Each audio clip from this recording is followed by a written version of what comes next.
और बाद छठ महापर्व की लोक आस्था का महापर्व छठ आज से नहाय खाए के साथ शुरू हो गया। दीपावली के 6 दिन के उपरांत कार्तिक मास की षष्ठी तिथि को यह छठ महापर्व मनाया जाता है। व्रती संतान की प्राप्ति, सुख समृद्धि, संतान की दीर्घायु और आरोग्य की कामना के लिए साक्षात सूर्यदेव और छठी मैया की आराधना करती हैं। यह ऐसा पर्व है जिसमें उगते सूर्य को तो अर्घ दिया ही जाता है, डूबते सूर्य देव को भी पूरे श्रद्धा के साथ अर्घ दिया जाता है। आमतौर पर बिहार, झारखंड में मनाया जाने वाला यह पर्व अब देश के कई राज्यों में मनाया जाता है और विदेशों में भी ये मनाया जाने लगा है। तो छठ पर्व भी ग्लोबल हो गया है। 4 दिनों तक चलने वाला ये पर्व लोक आस्था और भारतीय सभ्यता और संस्कृति का एक महत्वपूर्ण प्रतीक है। इस पर्व के दौरान शुद्धता का विशेष ख्याल रखा जाता है। खास बात यह है कि हिंदू समाज के साथ साथ मुस्लिम समाज के लोग भी इस पर्व को श्रद्धा के साथ कुछ जगहों पर मनाते हैं।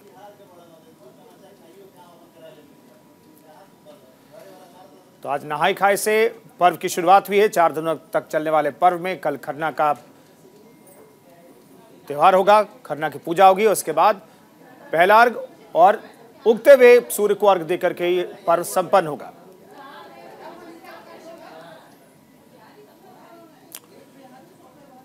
और दिल्ली में कालिंदी घाट से मनीषा हमारे साथ जुड़ रहे हैं। वहां की तस्वीरें मनीषा सबसे पहले दिखाइए, क्योंकि छठ की बात होती है तो हम छठ में तो आस्था, साफ सफाई, शुद्धता की हम बात करते हैं, छठ के लिए जो बेहद जरूरी है। लेकिन जब दिल्ली की बात होती है, दिल्ली के घाटों की बात होती है, तो काला यमुना का पानी, झाग वाला पानी और गंदगी की बात होती है और इस पर सियासत होती रही है। वहां की तस्वीर इस वक्त क्या है, सबसे पहले दर्शकों को यह दिखा दीजिए।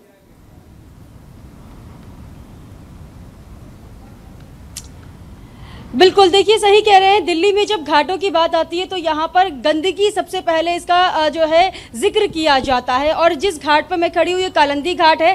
कल यहाँ पर बीजेपी सांसद मनोज तिवारी पहुंचे थे परवेश वर्मा के साथ, और यहाँ पर उन्होंने दिखाया था कि किस तरीके से इस घाट के पानी में अभी भी केमिकल वाले झाग मौजूद है। पीछे की तरफ अगर आप नजर मारेंगे तो वहाँ पर अभी भी थोड़े बहुत झाग मौजूद है, लेकिन यहाँ पर सफाई का जो काम है वो जारी है। और जो यहाँ पर पूरी व्यवस्था देख रहे हैं छठ पूजा की और सफाई करवाने की, वही लोग मेरे साथ खड़े हुए हैं इस वक्त। इन लोगों से जान लेती हूँ कि क्या क्या तैयारियां ये लोग कर रहे हैं और कितनी सफाई का काम आगे की तरफ बढ़ रहा है। सर, सबसे पहले अपना नाम बता दीजिए। सुजीत केसरी नाम है, छठ पूजा सेवा समिति का अध्यक्ष हूँ और ये 18 साल है हम लोग का सेवा देते हुए। और मैं लोगों का सफाई, बिजली, लाइट, पानी, रात में रोकने का, परवेतिन को रोकने के लिए टेंट, कम्बल, सारे चीज़ का हम लोग व्यवस्था करते हैं। और सफाई पे ज़्यादा ध्यान दे रहे हैं क्योंकि सरकार के सफाई पे कम ध्यान है।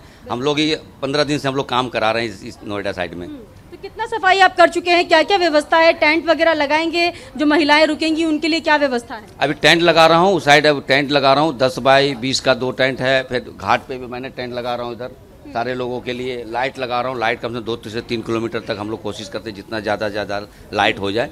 और बाकी हम सुबह का हम लोग अर्घ में दूध है, अगरबत्ती है, जो भी हम लोग के साइड से व्यवस्था हो सकता है हम लोग करते हैं। सेवा भाव से जितना हो सके हम लोग उतना ही कर रहे हैं। बिल्कुल, देखिए सेवा भाव से जितना हो सकता है ये समिति के लोग यहाँ पर जुड़े हुए हैं और साफ सफाई तो कर ही रहे हैं। साथ ही देखिए ये लोग एक टेंट भी लगा रहे हैं जिसमें महिलाएं जो व्रत करने आती हैं उनके रहने की व्यवस्था है, यहाँ रुकने की व्यवस्था होगी, उनके लिए खान पान की व्यवस्था भी होगी। घाट के किनारे कई सारे गोताखोर भी हैं और यहाँ पर नाव के भी इंतजाम किए गए हैं, क्योंकि जो व्रत वाले लोग यहाँ पर आते हैं तो नाव में बैठकर भी यहाँ पर नजारा देख सकते हैं। और बिल्कुल मनीषा, मैं दोबारा लौटता हूं आपके पास। हमारे साथ गौरव भी जुड़ गए हैं, आईटीओ छठ घाट पर मौजूद हैं। गौरव, वहां की तस्वीरें कैसी है, वहां पर क्या इंतजाम किए गए हैं?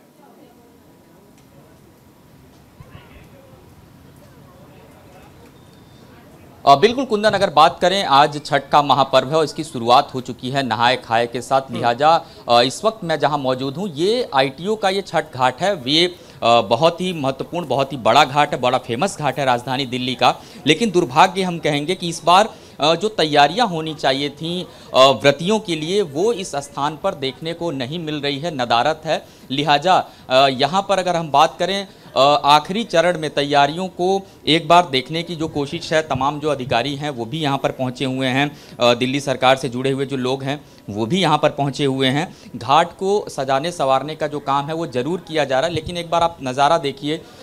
ये जो किनारा है यमुना का, मैं अपने विजय से कहूँगा दिखाएं। ये देखिए किस तरीके से यहाँ अभी भी जो गंदगी है, यहाँ पे गंदगी का अंबार है। कल से मैं लगातार इस घाट को मैं देख रहा हूँ। यहाँ पर जो साफ सफाई की व्यवस्थाएं की गई हैं वो अभी उतनी नाकाफी हैं, इसीलिए इस घाट पर मैं कहूँगा कुंदन इस बार ज़्यादा रौनक देखने को नहीं मिल रही है। अक्सर हम लोग इस घाट पर जब कवरेज करने आते थे हम देखते थे कि यहाँ पर बहुत सारी व्यवस्थाएं जो हैं वो की जाती थी और बहुत सारे जो व्रती थे वो इस घाट पर पहुँचते थे।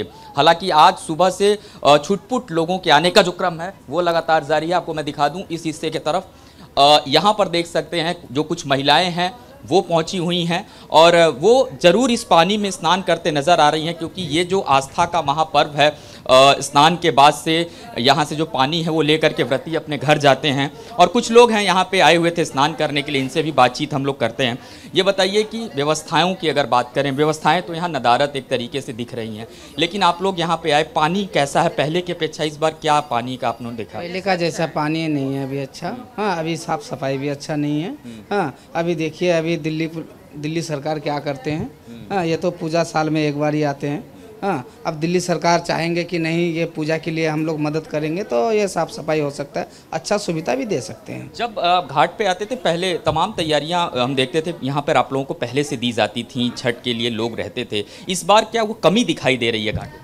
अभी थोड़ा बहुत कमी दिखाई दे रही है। हाँ, अभी 2 दिन और टाइम है, देखिए लगता है कि ये सारी व्यवस्था हो जाएंगी। हाँ, व्रती हैं इनको उम्मीद है कि ये सारी व्यवस्थाएं हो जाएंगी। लेकिन अगर इस घाट की मैं बात करूं, तकरीबन 2.5 से 3 लाख लोगों की जो भीड़ है वो इस घाट पर एकत्रित होती है और हर वर्ष यहाँ पर बड़े पैमाने पर होती है भीड़। और आपको बता दूं छठ पूजा समिति की तरफ से जो प्रबंध किया गया है वो घाट के दूसरे हिस्से के तरफ वो प्रबंध किया गया है, जहाँ पर सांस्कृतिक कार्यक्रम भी होंगे, भंडारा भी होगा, तमाम व्यवस्थाएं होंगी। लेकिन इन सब चीजों के बीच कुंदन तस्वीर यही है कि जैसा हमने व्रतियों से भी बातचीत किया कि उनको उम्मीद है कि ये 2 दिन का जो अब आखिरी का जो समय बचा हुआ है उस आखिरी के समय में जो व्यवस्थाएं हैं वो पूरी हो जाएंगी, क्योंकि आईटीओ का ये छठ घाट जो है अव्यवस्थाओं के अंबार से सना हुआ है। बिल्कुल, परसों दोपहर तक अगर चीजें बेहतर नहीं हुई तो यहाँ पर छठ व्रतियों को बहुत दिक्कत का सामना करना पड़ सकता है। हमारे साथ मनीषा भी मौजूद हैं। मनीषा, दरअसल कल जिस घाट पर आप मौजूद हैं वहां पर मनोज तिवारी भी पहुंचे थे। मैं ये जानना चाहता हूं, एक हम केमिकल के छिड़काव की तस्वीरें भी दिखा रहे हैं अपने दर्शकों को, ये कौन सा केमिकल है? दरअसल झाग को लेकर के बहुत सियासत होती रही है और अब उसी झाग को खत्म करने की जो कवायद की गई, ये क्या कवायद है और इसका जो विरोध किया मनोज तिवारी ने और बीजेपी ने, इस पर आगे क्या कुछ होने वाला है, क्या कुछ हुआ है अभी तक?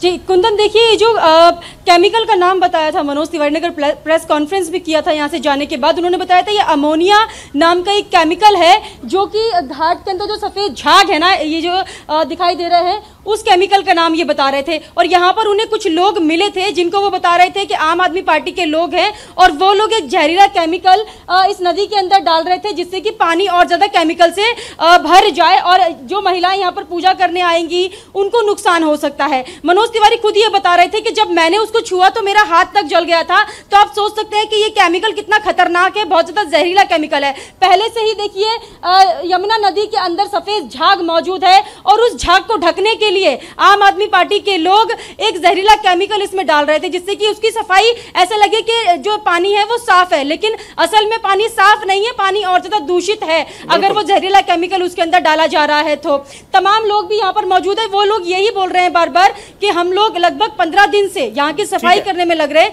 क्योंकि सरकार की तरफ से कभी भी ऐसा कोई इनिशिएटिव नहीं लिया गया है। हमारे सहयोगी आईटीओ घाट से मौजूद हैं, कुछ तस्वीरें दिखाने की कोशिश करें। गौरव, पिछले साल भी सियासत हो रही थी, इस बार भी सियासत हो रही है, कुछ तस्वीर बदली नहीं है?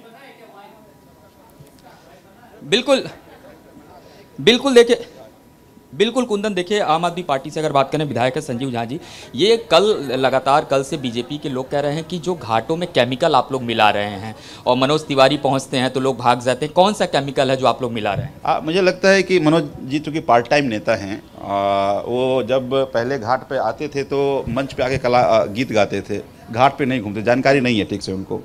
जो फ्यूमिकेशन हो रहा है ये नमामि गंगे में भी ये ऑलरेडी सैंक्शनड है कि और केंद्र सरकार ने इसको अप्रूव किया है कि ये फ्यूमिकेट जब कभी भी झाग हो तो फ्यूमिकेशन करना है। तो हर फ्यूमिकेटिव इंस्ट्रूमेंट जो है वो जहरीला ऐसा नहीं है, मैं कहता हूँ जहिरा तो केंद्र सरकार मना कर दी, वो फ्यूमिकेशन नहीं होगा, क्योंकि दिल्ली सरकार ने इजाद नहीं किया है ना। तो मुझे लगता है ये पार्ट टाइम लीडर्स जो हैं वो ठीक से चीज़ों को जानकारी भी नहीं रखते और सेंसेशन बनाने का इनका काम है। तो भाई ऐसा नहीं लग रहा है कि जो छठ व्रती हैं वो घाटों में जाते हैं क्योंकि आस्था का महापर्व है, पानी में केमिकल मिला दिया गया, ऐसा बीजेपी के नेता कह रहे हैं। अगर तो एक र्यूमर ये जा रहा है, आप लोगों को ये समझाना पड़ेगा कि क्या आप लोग कर रहे हैं, क्या व्यवस्थाएं आप लोगों की तरफ से की जा रही है, क्योंकि आप ITO घाट पे भी, आपके मंत्री भी यहाँ पहुँचने वाले हैं। देखिए ये डिबेट तो कल से चल रहा है, सभी टीवी चैनल्स पे चल रहा है, हमारे सभी प्रवक्ता कह रहे हैं, तो मुझे लगता है झूठ के कोई पाँव तो नहीं होते। तो ये लोग झूठ फैलाने में इनकी मास्टरी है। तो अपना र्यूमर मोंगर लोग हैं, ये र्यूमर बनाते रहेंगे। लेकिन जो लोग पूजा करने आ रहे हैं, जो छठ पूजा के जो आयोजक गण हैं, उनको बेहतर पता है कि दिल्ली सरकार किस तरह की तैयारी कर रही है, किस तरह से इसका आयोजन हो रहा है, और जो चुनौतियां भी आई हैं वो क्यों आई हैं। क्योंकि आज ये चुनौतियां क्यों हैं, मैं कहता हूं LG साहब 21 तारीख को CM साहब ने फाइल भेजा था, अगर वो सैंक्शन कर दिए होते या फिर तब आज तो नहीं होती ना। ये लगातार लड़ाई झगड़े करके, लगातार बात करके, अभी भी बहुत सारे ऐसे अधिकारी हैं जो कह रहे हैं कि नहीं NGT का गाइडलाइन है, हम पूजा नहीं करने देंगे, पूजा नहीं होने देगा। बहुत सारे यमुना घाट से लोग डर की वजह से भी घाट पे नहीं जा रहे, उनके अंदर ये है कि वो नहीं पूजा कर सकते वहां जाके, ये भी एक लोगों के अंदर है। बड़ा दुर्भाग्य है कि ये हम लोगों के विरोध करते करते आज आस्था से भी खिलवाड़ करने लगे हैं। मुझे बड़ा आश्चर्य होता है। मनोज तिवारी जी पूर्वांचल से आते हैं, छठ पूजा पे जब वो नेता नहीं थे तो भी जाके मंच पे गाना गाया करते थे, और आज छठ पूजा जब राजनीति करते हैं तो बड़ा दुख होता है। मुझे ये लगता है कि आप राजनीति करो, लेकिन कम से कम आस्था का ये महापर्व है पूर्वांचल के लोगों का, कम से कम यहाँ राजनीति ना करो ना। और शुक्रिया आपका इस जानकारी के लिए, इस बातचीत के लिए। हमारे साथ मनीषा भी जुड़ी थी, उनका भी बहुत बहुत शुक्रिया। हम लोग रहेंगे छोटे से ब्रेक के लिए।